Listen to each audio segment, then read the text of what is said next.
الحمد لله وكفى وسلام على عباده الذين اصطفى أما بعد فأعوذ بالله من الشيطان الرجيم بسم الله الرحمن الرحيم من عمل صالحا من ذكر أو أنثى وهو مؤمن فلنحيينه حياة طيبة وقال عليه الصلاة والسلام أيما امرأة ماتت وزوجها عنها راض دخلت الجنة او كما قال علیہ الصلاۃ والسلام۔ معزز پردہ نشین خواتین، پردے کے پیچھے بیٹھ کر سننے والی میری ماں اور بہنیں، اللہ تبارک و تعالیٰ کا بہت بڑا فضل اور احسان اور کرم ہوا کہ اللہ تبارک و تعالیٰ نے ہمیں دین کی مجلس میں بیٹھنے کی توفیق عطا فرمائی، اور اللہ تبارک و تعالیٰ نے اپنا نام لینے کی ہمیں توفیق عطا فرمائی۔ ہر انسان کی خواہش ہوتی ہے، ہر انسان کی ایک آرزو ہوتی ہے، ہر انسان کی ایک تمنا ہوتی ہے، چاہے پھر وہ مرد ہو چاہے پھر وہ عورت ہو، کہ اللہ تبارک و تعالیٰ ہمیں دنیا میں اندر بھی خیر نصیب کرے اور آخرت کی بھلائیوں سے بھی ہمیں نوازے۔ تو آپ علیہ الصلاۃ والسلام کا فرمان ہے علیک بمجالس اہل الذکر، کہ اللہ والوں کی مجلسیں اور دین کی مجلسوں کو اختیار کریں گے اور اللہ کی رسول کی باتوں کو سنیں گے تو اللہ تبارک و تعالی ہمیں دنیا میں بھی خیر نصیب فرمائیں گے اور آخرت کی بھی بھلائیاں ہمیں نصیب فرمائیں گے۔ اللہ تبارک و تعالی کا جتنا شکر ادا کرے کم ہے۔ میری ماں اور بہنیں، ساری کائنات کے اندر اللہ تبارک و تعالیٰ نے جن چیزوں کو بنایا ہے وہ انسانوں کے فائدے کے لیے بنایا ہے۔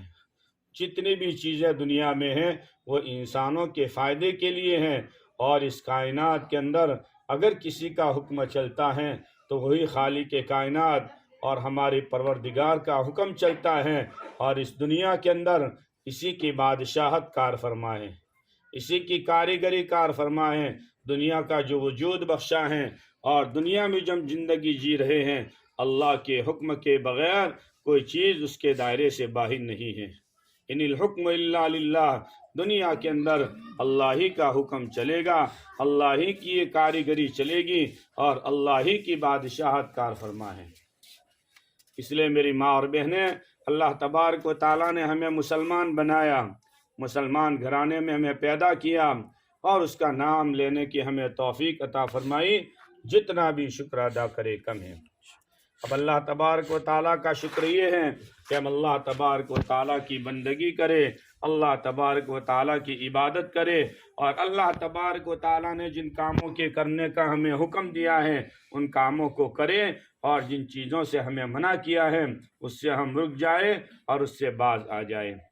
اللہ تبارک و تعالیٰ نے ہمیں نماز کا حکم دیا ہے، ہمیں بھی نماز کا حکم دیا، چاہے مرد ہو چاہے عورت ہو، اور سب سے پہلے نماز کا حکم دیا گیا ہے۔ اور مرنے کے بعد جب انسان دنیا سے رخصت ہو جاتا ہے تو کل قیامت کے دن سب سے پہلے نماز کی پوچھ ہوگی، اور نماز کے بارے میں پوچھا جائے گا، بتاؤ ہماری زندگی کے اندر یہ عمل ہے کہ نہیں ہے، ہم اللہ کی کتنی عبادت کرتے ہیں، کیا ہم نماز پڑھتے ہیں کہ نہیں پڑھتے؟ اگر نماز پڑھتے ہیں تو اللہ کا شکر ادا کرے کہ باری تعالیٰ تو نے ہمیں تیرا حکم ادا کرنے کی توفیق عطا فرمائی۔ تیرا ایک حکم تھا جو ہم پر عائد تھا، جو ہم پر فرض تھا، ہم نے اس کو پورا کیا۔ اور اگر ہماری زندگی میں نماز جیسی دولت نہیں ہے تو ہمارے لیے سوچنے کا مقام ہے۔ خود بھی نماز پڑھے، اپنی اولاد کو بھی نماز کا پابند بنائے، اس لیے کہ جو آدمی نماز پڑھتا ہے، چاہے پھر وہ مرد ہو چاہے پھر وہ عورت ہو، اللہ تبارک و تعالیٰ کی نصرت کے وعدے نماز پر ہیں۔ وَأْمُرْ أَهْلَكَ بِالصَّلَاةِ وَاصْطَبِرْ عَلَيْهَا لَا نَسْأَلُكَ رِزْقًا نَحْنُ نَرْزُقُكَ وَالْعَاقِبَةُ لِلتَّقْوَىٰ۔ اللہ تبارک و تعالیٰ قرآن کریم میں حکم فرماتے ہیں نماز بھی پڑھیے اور اپنے متعلقین اور اپنے رشتہ داروں کو نماز کا حکم کیجیے۔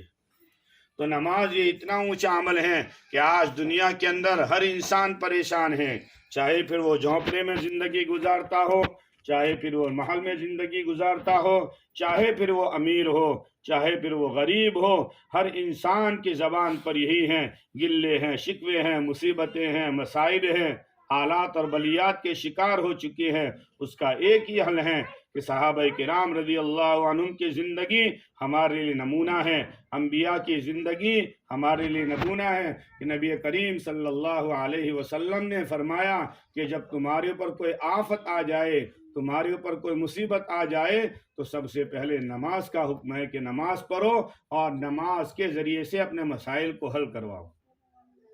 نماز ہی ایسی دولت ہے، اور جو بندہ اخلاص کے ساتھ نماز ادا کرتا ہے، چاہے پھر وہ بندہ ہو چاہے وہ بندی ہو، اس کے گناہ اس طریقے سے جھڑ جاتے ہیں جیسے درختوں سے پتے جھڑتے ہیں۔ حضور اکرم صلی اللہ علیہ وسلم ایک مرتبہ جب گھر سے باہر تشریف لائے، سردی کا موسم تھا اور درختوں سے پتے گر رہے تھے، آپ علیہ السلام نے فرمایا جو مسلمان بندہ یا بندی اگر اخلاص کے ساتھ نماز ادا کرتا ہے تو اس کے گناہ ایسے ہی جھڑ جاتے ہیں جیسے یہ درختوں سے پتے گر جاتے ہیں۔ تو اخلاص کے ساتھ ہم اللہ کا حکم ادا کرے، ہر عمل کے اندر اخلاص ہو، ہر عمل کے اندر اللہ کی رضا ہو، ہر عمل کے اندر اللہ کی خوشنودی ہو کہ جو کام میں کر رہا ہوں یا جو کام میں کر رہی ہوں میرے پروردگار کو راضی کرنے کے لیے میں کر رہی ہوں، تو اللہ تبارک و تعالیٰ اس کا بدلہ کل قیامت کے دن ہمیں عنایت فرمائیں گے، اس کا اجر ہمیں عنایت فرمائیں گے۔ اس لیے اپنی زندگی کے اندر نماز جیسا اہم رکن اور نماز جیسا اہم فریضہ ہے جو اللہ نے ہم پر فرض قرار دیا ہے، اس کی پابندی کرے۔ اور اپنے گھروں کے اندر یہ پابندی کب آئے گی؟ جب ہم اپنے گھروں کے اندر ایمان کے بول بولیں گے، آخرت کا خوف اپنی اولادوں میں پیدا کریں گے، خود ہمارے اندر آخرت کا خوف ہوگا۔ تعلیم کے ذریعے سے اگر ہم نے اللہ کے نبی کی باتوں کو سنا ہے تو وہ داعیہ اور وہ جذبہ جو صحابہ کرام کی عورتوں میں تھا، ان کے اندر شوق تھا، ان کے اندر ایک جذبہ تھا کہ اللہ کی راہ میں وہ قربانی دینے کے لیے تیار ہو جایا کرتی تھی، اور اپنی اولاد کو بھی قربان کرنے کے لیے وہ خاتون تیار ہو جاتی تھی۔ ان کے سامنے نبی کا فرمان ہوتا تھا تو صحابہ کرام رضی اللہ عنہم اجمعین نے جو دین انبیاء کرام علیہ السلام لے کر آئے، اور ان صحابہ نے اپنی عورتوں کے سامنے یہ تذکرہ کیا اور ان کے سامنے یہ فرامین بیان کیے، تو ان کے اندر وہ جذبہ پیدا ہوا، ان کے اندر وہ شوق پیدا ہوا کہ اللہ کی راہ میں نکلنے کے بعد اور اللہ کے راستے میں جانے کے بعد آدمی کو اللہ کی یہاں کیا اجر ملتا ہے۔ تو ان اجر کو سامنے رکھتے ہوئے انہوں نے اپنی اولاد کو بھی، ان صحابہ نے اپنی اولاد کو یتیم کیا اور اپنی عورتوں کو بیوہ کیا، اور عورتیں بھی اللہ کے راستے میں بھیجنے کے لیے تیار ہو جایا کرتی تھیں کہ جاؤ اللہ کے راستے میں جاؤ، اور جہاں تک وہ گئے ان کی قبریں بن گئی۔ کتنے ایسے صحابہ ہیں کہ دنیا کے اندر چلے گئے، آج تک ان کا نام و نشان تک نہیں ہے، کہاں کہاں ان کی قبریں بن چکی۔ یہ دین کے خاطر اللہ کے راستے میں نکلے تھے، اپنی محبوب چیزوں کو قربان کیا، بیوی بچوں کی محبت کو قربان کیا، اور مکہ جیسا مقدس ملک اور مکہ جیسا مقدس شہر اس کو چھوڑنا بھی انہوں نے گوارا کیا اللہ کے دین کے خاطر کہ میری دنیا بھی بن جائے، آخرت بھی بن جائے، ہماری اولاد کے بھی آخرت بن جائے۔ اس لیے ماں اور بہنیں، ہمارے لیے اگر ہم یہ چاہتے ہیں کہ اللہ ہمیں دنیا میں بھی کامیابی نصیب کرے اور آخرت میں بھی کامیابی نصیب کرے، تو اس کا ایک واحد راستہ یہی ہے کہ سب سے پہلے ہم تعلیم کے ذریعے سے جو باتیں بیان کی جاتی ہیں، فضائل ذکر، فضائل اعمال کے اندر جو باتیں بیان کی گئی ہیں، نماز پڑھنے پر یہ ثواب ملے گا، اللہ کے راستے میں جانے پر یہ ثواب ملے گا، وہ جذبہ پہلے اپنے اندر پیدا کرے اور اپنی اولاد کے اندر پیدا کریں گے کہ اللہ تبارک و تعالیٰ نے اس پر کیا کیا اجر کے وعدے فرمائے۔ جب اللہ کی ذات پر، اللہ کی قدرت پر ہمارا یقین ہوگا کہ کرنے دھرنے والی ذات اللہ کی ذات ہے اور اسی کا حکم اس دنیا کے اندر چلتا ہے، اور ہمارا توکل اور ہمارا یقین، ہمارا ایمان بن جائے گا، تو ہر کام کا کرنا ہمارے لیے آسان ہو جائے گا۔ اگر اللہ کا خوف ہماری زندگی میں آئے گا، چاہے سردی کا موسم ہو چاہے گرمی کا موسم ہو، اس کے لیے نماز کا پڑھنا آسان ہو جاتا ہے۔ اگر اس کے سامنے یہ اعمال ہوں گے کہ اللہ کے نبی صلی اللہ علیہ وسلم کے صحابہ نے گرمی کے اندر، سردی کے اندر کتنی قربانیاں دی ہیں، اور ترپتی ریت کے اوپر، اور صحابہ کرام رضی اللہ عنہم اجمعین کو کتنی تکلیفیں اسی دین کے خاطر دی گئی ہیں، یہ ہماری نظروں کے سامنے ہیں، یہ ساری کتابوں کے اندر موجود ہیں کہ صحابہ نے اس دین کے خاطر کتنی تکلیفیں برداشت کی ہیں۔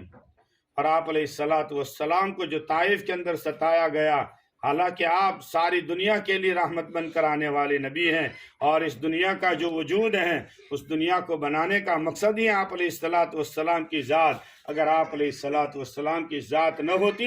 اللہ اس دنیا کو بھی پیدا نہ فرماتے، اس دنیا کا وجود آپ پر تھا۔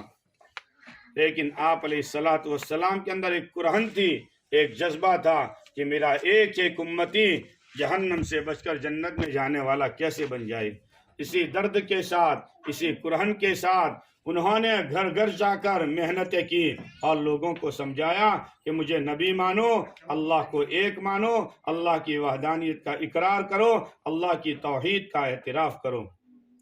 کہ جو کچھ دنیا کے اندر ہو رہا ہے وہ اللہ ہی سے ہوتا ہے، کسی کے کرنے سے کچھ بھی نہیں ہوتا، اور میں اللہ کا رسول ہوں، اللہ نے مجھے رسول بنا کر بھیجا ہے۔ تو جن لوگوں نے نبیوں کی بات مانی ہے، اللہ نے اسے دنیا میں بھی کامیاب کیا ہے اور اللہ نے اسے آخرت میں بھی کامیاب کیا ہے۔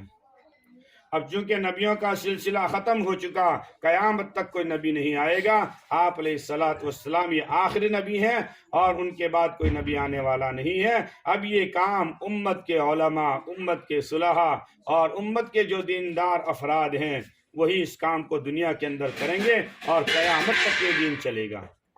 نبی دنیا سے چلے گئے لیکن نبیوں کا کام دنیا سے رخصت نہیں ہوا، ہمیشہ قیامت تک یہ دعوت کا کام چلتا رہے گا۔ اس لیے میری ماں اور بہنیں، اگر ہم یہ چاہتے ہیں کہ اللہ تبارک و تعالی ہمیں دنیا کے اندر بھی کامیاب کرے، آخرت کے اندر بھی کامیاب کرے، تو سب سے پہلے نماز کی پابندی کرے۔ اللہ نے جو کلمہ ہمیں دیا ہے، ایمان کی جو دولت سے نوازا ہے، تو سب سے پہلے ہمارا ایمان بننا چاہیے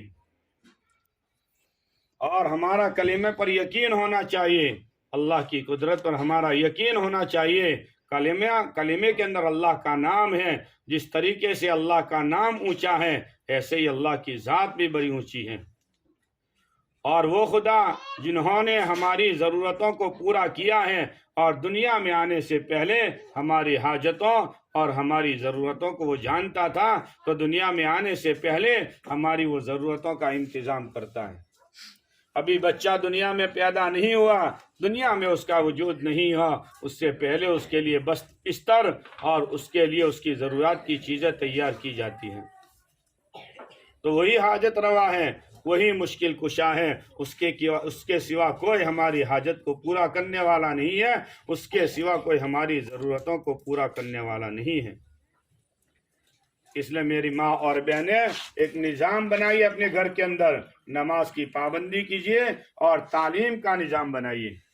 جب ہمارے بچوں کے کانوں کے اندر اللہ اور اللہ کے رسول کی باتیں ہوگی تو ہمارے بچوں کے کانوں کے اندر پڑھنے کے بعد اس کے اندر وہ جذبہ بھی آئے گا اور اس کے اندر وہ شوق بھی پیدا ہوگا۔ آج ہمارے اندر سے سنتیں نکل چکی ہیں، دین کا جذبہ ہمارے اندر سے ختم ہو چکا ہے۔ ہم ہر چیز کی تیاری اپنے گھر کے اندر کرتے ہیں، کیا کبھی ہم نے یہ تیاری کی کہ نبی کی جو سنت ہم سے چھوٹ رہی ہے، کیا ہم نے اپنے گھر کے اندر کوئی ایسا مکان بنایا کہ اس گھر کے ایک کونے کے اندر ہمیشہ نماز ہی پڑھیں گے؟ چاہے اس کو مسجد کا حکم نہیں دیا، لیکن ہمارے لیے ایک عبادت کی جگہ ہونی چاہیے کہ اللہ کی عبادت، نماز ہو، قرآن کریم کی تلاوت ہو، یہ ساری چیزیں ایک جگہ پر ہونی چاہیے۔ ہم چوکری بناتے ہیں اپنے غسل کے لیے اور اپنے برتن دھونے کے لیے، کیا کبھی ہمیں یہ فکر ہوئی کہ ہم ایک چوکری اور ایک بیٹھک اور ایک نشست ایسی بنائے جو میرے نبی کی سنت ہیں، اس پر بیٹھ کر ہم وضو کریں؟ آج ہمارا حال یہ ہے کہ ہم گھر پر کھڑے کھڑے وضو کر لیتے ہیں واش کے اوپر، حالانکہ نبی کی سنت یہ ہے کہ بیٹھ کر وضو کیا کرے۔ تو کیا ہمیں اس کی فکر دامنگیر ہوئی؟ کبھی یہ فکر ہمیں لاحق ہوئی کہ ہم ایک سنت کو زندہ کرنے کے لیے ایک بیٹھک بنائے اور اس پر وضو کریں تاکہ میرے نبی کی سنت ادا ہو جائے؟ اور گھر کے اندر ایک جگہ ایسی ہو جہاں سارے گھر والے بیٹھ کر اللہ کا تذکرہ کرے، اللہ کے رسول کی باتوں کا تذکرہ کرے اور نماز کا تذکرہ کرے، اور صحابیات کی جو قربانیاں ہیں اور صحابیات اور صحابہ کی عورتوں نے جو جذبات ان کے اندر تھے، کیا ہمارے اندر وہ جذبہ ہے کہ نہیں ہے؟ ذرا بیٹھ کر اس کا مذاکرہ کرے اپنے گھروں کے اندر اور قرآن کریم کی تلاوت کرے۔ ہمارے لیے فخر کی چیز اگر کوئی ہے تو اللہ کا کلام ہے۔ دنیا میں لوگوں کو بڑی بڑی ڈگریوں پر فخر ہے کہ میرا بیٹا ڈاکٹر ہو گیا، میرا بیٹا عالم ہو گیا، میرا بیٹا مفتی بن گیا، اور میرا بیٹا قاری بن گیا، اور میرا بیٹا جج بن گیا، وکیل بن گیا۔ تو دنیا کی ڈگریوں پر اور دنیا کی مال و جائیداد پر انسانوں کو فخر ہے، حالانکہ فخر کی چیز اللہ کے رسول صلی اللہ علیہ وسلم نے فرمائی وَشَرَفَهَا القرآن، کہ میری امت کے لیے اگر فخر کی کوئی چیز ہے تو اللہ کا کلام ہے، اور یہی اللہ کا کلام کل قیامت کے دن ہمارے لیے ذریعہ نجات بنے گا۔ اس لیے اپنے بچوں کو قرآن کی تعلیم دو، ان کو قرآن سکھلاؤ اور ان کو مدرسے میں بھیجو، اور جب وہ بچے مدرسے میں جائیں گے اور مدرسے میں جا کر اللہ اور اس کے رسول کا نام لیں گے اور قرآن سیکھیں گے تو ناظرہ قرآن پڑھنے پر بھی ماں باپ کی بخشش کا وعدہ ہے۔ جب وہ ناظرہ پڑھیں گے تو اس کی بخشش کا وعدہ ہے۔ کتابوں کے اندر لکھا ہے کہ ایک باپ جب دنیا سے رخصت ہو چکا، وہ عذاب کے اندر مبتلا تھا، بار بار وہ خواب میں آ رہا تھا۔ اس کے بعد اس کے بچے کو جب مدرسے میں بھیجا، اس کے بعد سے وہ خواب بند ہو چکا، کہ اس کے بچے نے مدرسے میں جا کر اللہ کا نام لیا، اللہ کے رسول کا نام لیا، اس کا ثواب اس کے باپ کے درجات کے لیے ذریعہ بنا، درجات کے بلند ہونے کے لیے ذریعہ بنا، اور اللہ نے بخشش فرمائی۔ اللہ کے نام میں اتنی قوت ہے، اللہ کے نام میں اتنی طاقت ہے۔ اس لیے میری ماں اور بہنیں ایک نظام اپنے گھر کے اندر بنائے، تعلیم کا نظام ہو، اس کے اندر جو فضائل نماز ہیں، فضائل ذکر ہیں، اور ہماری جو بستی ہے اس میں انحطاط اور تنزلی کا جو دور ہے کہ ہم کیسے کمزور ہو چکے، ہمارے اندر کمزوری کیوں آئی، اس کی ایک ہی وجہ ہے، مال کی کوئی کمی دنیا میں نہیں ہے، علم کی کوئی کمی نہیں ہے۔ اگر دنیا کے اندر کسی چیز کی کمی ہے تو حضرت جی الیاس رحمۃ اللہ علیہ فرمایا کرتے تھے، اور عرب کے علماء کو خطاب کرتے ہوئے حضرت جی الیاس نے فرمایا تھا کہ مال کی بھی کمی نہیں ہے۔ حالانکہ صحابہ کے دور میں مال کی کمی تھی، بعد میں فتوحات کے دروازے اللہ نے کھولے ہیں، علم کی بھی کمی تھی۔ آج دنیا کے اندر علم کی کمی نہیں ہے اور دولت کی بھی کمی نہیں ہے، علم بھی بہت ہے، مال بھی امت کو بہت دیا ہے، لیکن اگر کسی چیز کی کمی ہے تو ہماری کمزوری یہ ایمان کی کمزوری ہے، کہ ہمارے اندر صحیح معنی میں جو ایمان کی قوت ہونی چاہیے وہ ایمان کی قوت ہمارے اندر نہیں ہے۔ اس لیے اس ایمانی کمزوری کو دور کرنے کے لیے ہی یہی ایمانی تذکرے ہیں، ایمان کے حلقے ہیں، ایمان کی مجلسیں ہیں، اللہ اور اس کے رسول کی باتوں کو سننا ہے۔ جتنا بھی ہم سنیں گے اور لوگوں کو سنائیں گے اتنا ہی ہمارا ایمان قوی اور مضبوط اور مستحکم ہوتا چلا جائے گا۔ میری ماں اور بہنیں، ہمارے لیے اور کوئی راستہ نہیں ہے، یہ دعوت کا کام جو اللہ نے ہمیں دیا ہے، پوری دنیا کے اندر اللہ تبارک و تعالیٰ اس کام کو چلا رہا ہے، اپنے فضل سے چلا رہا ہے۔ چاہے ساری دنیا بھی مل کر اگر اس کام کو ختم کرنا چاہے تو نہیں کر سکتی، یہ کام اللہ کا کام ہے، اور مخلوق کے مٹانے سے یہ چیز مٹ بھی نہیں سکتی۔ اللہ نے وہ کام ہمیں نبیوں والا کام دیا ہے، جتنی بھی ہم اس کی قدر کریں گے اللہ ہماری قدر کرے گا۔ اسی لیے شیخ یونس جوہن پوری نور اللہ مرکزہ کے ملفوظات میں لکھا ہے کہ اس دور کے اندر دعوت و تبلیغ کا جو کام ہے وہ ایک عظیم کام ہے، اور امت کے جو بڑے افراد ہیں، جو عوام ہیں، چاہے پھر وہ مرد ہو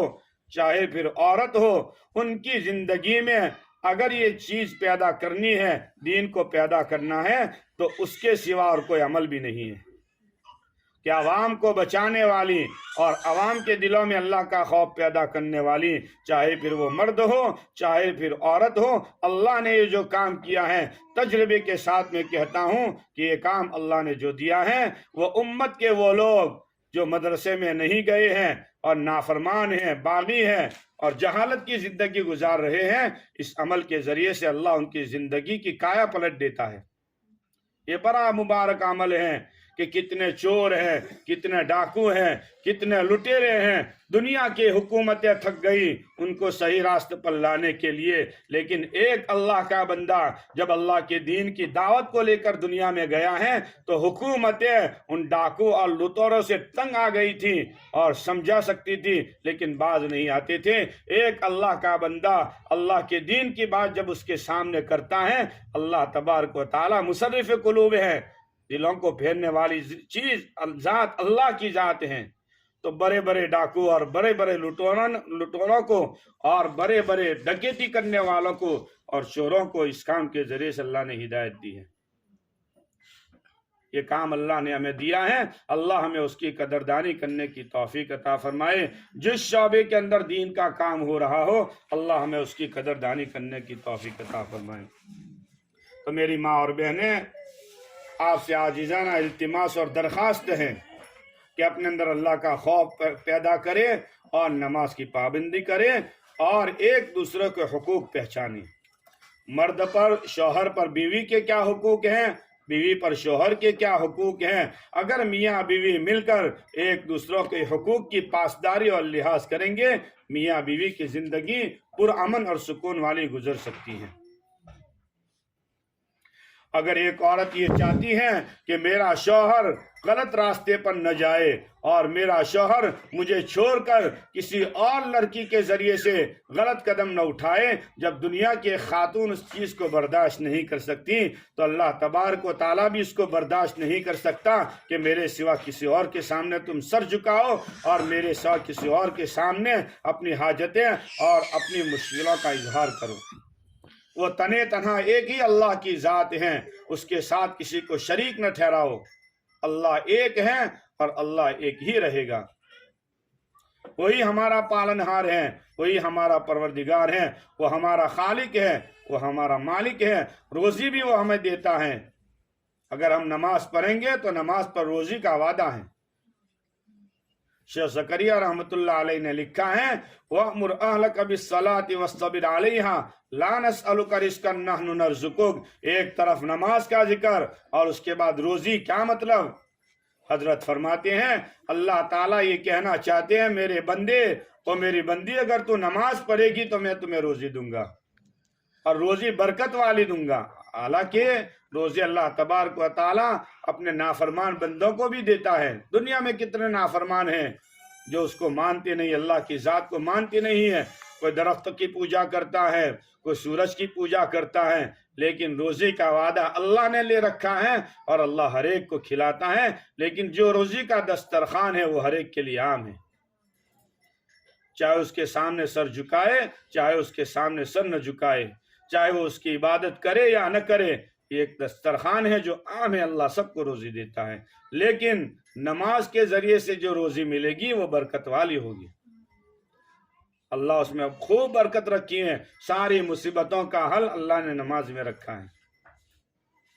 اس لیے خود بھی نماز پڑھے، اپنی اولاد کو نماز کی تلقین کرے۔ اگر وہ 10 سال کی عمر کو پہنچ چکی ہے اپنی اولاد، تو ان کو بھی تلقین کرے، ان کو بھی نماز کا حکم کرے اور خود بھی نماز پڑھے، اور میاں بیوی ایک دوسروں کے حقوق کا خیال کریں گے تو اللہ تبارک و تعالی پرسکون زندگی ہمیں نصیب فرمائیں گے۔ اگر عورت یہ چاہتی ہے کہ میں جنت میں جاؤں اور جنت میں جانے کے بعد اللہ تبارک و تعالی مجھے راحت کی زندگی نصیب کرے اور وہاں درجات اللہ تبارک و تعالی میں اونچے درجات سے نوازیں، تو آپ علیہ الصلوۃ والسلام نے فرمایا جو عورت اس حال میں دنیا سے رخصت ہو جائے کہ اس کا شوہر اس سے راضی تھا تو دخلت الجنہ، وہ عورت جنت میں جائے گی۔ بڑا سستا اونچا مقام ہے عورتوں کے لیے شوہر کو راضی کرنا، اور جو عورت دنیا سے اس حال میں جائے کہ اس کا شوہر اس سے خوش تھا تو اس کے لیے جنت کا سستا سودا ہے کہ وہ جنت میں جائے گی۔ میری زبان آپ کی زبان اور دنیا کے سارے دانشوروں کی زبان اور دنیا کے حاکموں کی زبانیں جھوٹی ہو سکتی ہے، میری ماں اور بہنیں، میرے نبی کا فرمان جھوٹا نہیں ہو سکتا۔ اس پر ہمارا ایمان ہے، اس پر ہمارا یقین ہے۔ اس لیے اللہ تبارک و تعالیٰ نے ہمیں قوت دی ہے، ہمیں صحت دی ہے، ہمیں تندرستی دی ہے، ہمیں ہر نعمتوں سے نوازا ہے۔ اس کی نعمتوں کا شکر ادا کرے اور اس کی قدردانی کرے۔ حضرت علی رضی اللہ تعالیٰ عنہ فرماتے ہیں کہ اللہ کے نبی صلی اللہ علیہ وسلم صحابہ سے خطاب کرتے ہوئے فرما رہے تھے کہ عورت کے لیے سب سے بہتر عمل کون سا ہے؟ سارے صحابہ خاموش تھے، سارے صحابہ خاموش، کسی نے کوئی جواب نہیں دیا۔ حضرت علی بھی اس میں موجود تھے۔ جب حضرت علی رضی اللہ تعالیٰ عنہ گھر تشریف لے گئے، حضرت فاطمہ رضی اللہ تعالیٰ عنہ سے پوچھا کہ سب سے بہتر عمل عورت کے لیے کون سا ہے؟ اللہ کے نبی نے سوال کیا تو حضرت فاطمہ نے فرمایا عورت کے لیے سب سے بہتر عمل یہ ہے کہ عورت کسی کو نہ دیکھے اور نہ کوئی عورت کو دیکھے، یہ سب سے بہتر عمل ہے۔ جب حضرت علی رضی اللہ تعالیٰ عنہ نے اللہ کے نبی سے فرمایا اے اللہ کے نبی، فاطمہ نے ہمیں یہ جواب دیا ہے، تو اس پر حضرت اللہ کے نبی نے فرمایا فاطمہ بدعۃ منی، کہ فاطمہ تو میری جگر کا ٹکڑا ہے، میری جگر کا ٹکڑا ہے۔ میری ماں اور بہنیں، ہماری بیٹیاں، ہماری اولاد نبی کی اولاد سے بڑھ کر نہیں ہے، ہماری بیٹیاں نبی کی بیٹیوں سے بڑھ کر نہیں ہیں، اور ہماری ذاتیں نبی کی ذاتیوں سے بڑھ کر نہیں ہیں۔ نبی کی بیٹیاں بھی قیمتی تھی اور نبی کی گھر والیاں بھی قیمتی تھی، اور ان ساری عورتوں کی زندگی ہمارے لیے نمونہ ہے۔ ایک اولاد کو ماں باپ کی 1 مہینے کی یا 1 سال کی 1 سال کا غم نہیں ہوتا، اس کو اگر فکر ہوتی ہے تو اپنی اولاد کی پوری زندگی کا غم اسے ہوتا ہے کہ میری اولاد کی زندگی کیسے بن جائے، میری اولاد کی زندگی کیسے سنور جائے۔ یہ ایک ماں باپ کا غم ہوتا ہے جو پوری زندگی کا ہوتا ہے۔ حضرت زینب رضی اللہ تعالیٰ عنہ کے متعلق کتابوں میں لکھا ہے کہ وہ ایک مشرک کے ساتھ ان کا نکاح ہو چکا تھا مکہ المکرمہ کے اندر، اور وہ شوہر پر ظالم تھا اور اس کے سسرال والے بھی بڑے ظالم تھے۔ حضرت زینب رضی اللہ تعالیٰ عنہ کو ستایا کرتے تھے، تکلیفیں دیتے تھے، اور جب اللہ کے نبی نے نبوت کا اعلان کیا تو تکلیفوں میں اور اضافہ ہو گیا، اور زیادہ تکلیفیں دینے لگے۔ آپ کے داماد نے بھی تکلیفیں دی اور ان کے سسرال والوں بھی تکلیف، پورا گھرانہ تکلیفوں کے پیچھے پڑا ہوا تھا۔ لیکن حضرت زینب رضی اللہ تعالیٰ عنہ فرماتی ہیں کہ میں میرے ابو کا اور نبی کا چہرہ دیکھ لیتی تھی، مجھے تسلی ہو جاتی تھی، اور چہرہ دیکھنے کے بعد ساری تکلیفیں دور ہو جاتی تھی کہ چاہے یہ لوگ کتنی تکلیفیں دے رہے ہیں، لیکن میں نے میرے باپ کا چہرہ دیکھ لیا، مجھے تسلی ہو گئی۔ میری ماں اور بہنیں، یہ تکلیفیں بڑھتی گئی، بالآخر اللہ کے نبی صلی اللہ علیہ وسلم جب ہجرت فرما کر اور ظالموں کی تکلیفوں سے تنگ آ کر، مکہ والوں کی تکلیفوں سے تنگ آ کر جب آپ کو ہجرت کا حکم ہوا اور آپ ہجرت کر کے مدینہ چلے گئے، مکہ کو چھوڑ کر مدینہ چلے گئے، اس کے بعد اور زیادہ تکلیفیں حضرت زینب پر آئی۔ حضرت زینب رضی اللہ تعالیٰ عنہ فرماتی ہیں کہ جب میرا ابا اور میرا نبی اور امت کا نبی جب مکہ چھوڑ کر مدینہ چلا گیا تو میری تکلیفیں اور بڑھتی گئی، حتیٰ کہ میرا ایک دیور تھا، میں نے اپنے اس دیور سے جو ذرا نرم مزاج کا تھا، اسے یہ چیز برداشت نہیں تھی کہ وہ تکلیفیں دے رہے تھے، لیکن وہ رحم دل تھا، اس کا بس نہیں چلتا تھا۔ تو میں نے اس سے فرمائش کی، میں نے اس سے درخواست کی کہ جب مدینہ جانے والا کوئی قافلہ آ جائے تو میرے ساتھ ایک احسان کا معاملہ کر دینا کہ مجھے وہاں چھوڑ دو، میرا اللہ جانے اور رسول جانے، اللہ جانے اور میرا ابا جانے، میں وہاں چلی جاؤں گی، لیکن مکہ آنے والا جو قافلہ ہے مجھے اس میں چھوڑ دو۔ چنانچہ جب قافلہ آیا تو اس دیور نے جو رحم دل تھا چپکے سے حضرت زینب رضی اللہ تعالیٰ عنہ کو اس قافلے کے حوالے کر دیا اور اس قافلے میں ملا دیا۔ حضرت زینب رضی اللہ تعالیٰ عنہ روانہ ہو چکی، قافلہ روانہ ہو چکا۔ گھر والے جب دیکھ رہے ہیں کہ زینب کہیں بھی نہیں ہے، تلاش کرنے کے لیے تلاش کرتے کرتے انہوں نے گھوڑے کی سواری تیار کی۔ گھوڑوں پر بیٹھ کر ان کو پتہ چل گیا کہ شاید مدینہ چلی گئی ہیں، قافلے سے مل چکی ہیں، تو اپنی سواریاں تیار کی اور پکڑنے کے لیے اپنے گھوڑے دوڑائے۔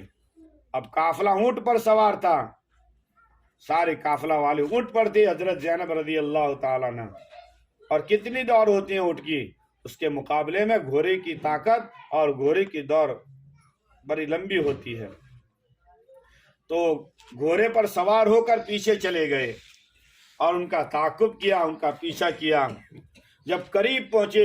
حضرت زینب نے دیکھ لیا پیچھے سے قافلہ آ رہا ہے، اپنے قافلہ والوں سے فرمایا جلدی بھگاؤ، مجھے پکڑنے کے لیے قافلہ آ رہا ہے۔ بالکل جب قریب آ گیا، قافلہ والوں نے کہا کہ رک جاؤ، حضرت زینب سے کہا کہ رک جاؤ، قافلہ والوں سے حضرت زینب کے قافلہ والوں سے فرمایا رک جاؤ، لیکن وہ رکے نہیں۔ دور سے ایسا برچھا مارا کہ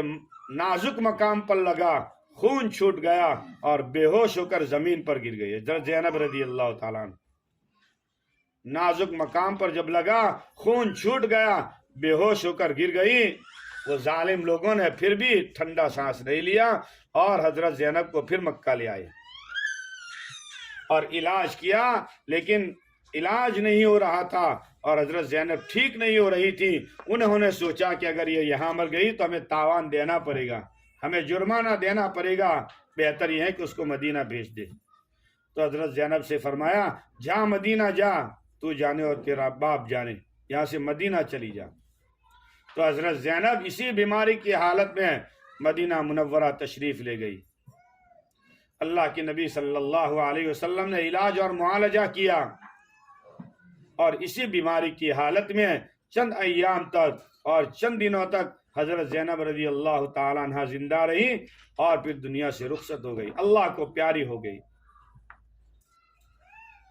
جب ان کا انتقال ہو گیا اور آپ علیہ السلام نے جب حضرت زینب کو قبر میں اتارا تو آپ کے چہروں کے اوپر، آپ کے چہرے کے اوپر اداسی تھی، مایوسی تھی، آپ غمگین تھے۔ صحابہ منظر دیکھ رہے تھے کہ اللہ کے نبی کے چہرے پر اداسی ہے، مایوس ہے۔ پھر تھوڑی دیر ہوئی تو آپ مسکرائے،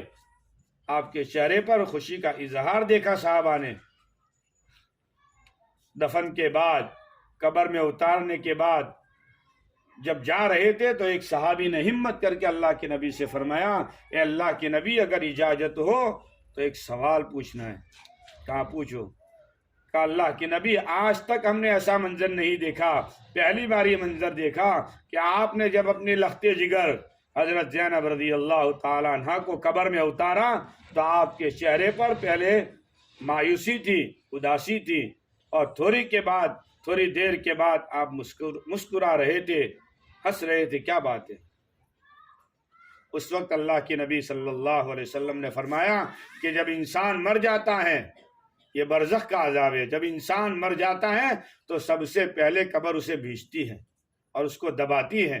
چاہے کوئی بھی ہو، سب سے پہلے قبر اسے دباتی ہے۔ تو میں اللہ سے یہ فرمائش کر رہا تھا،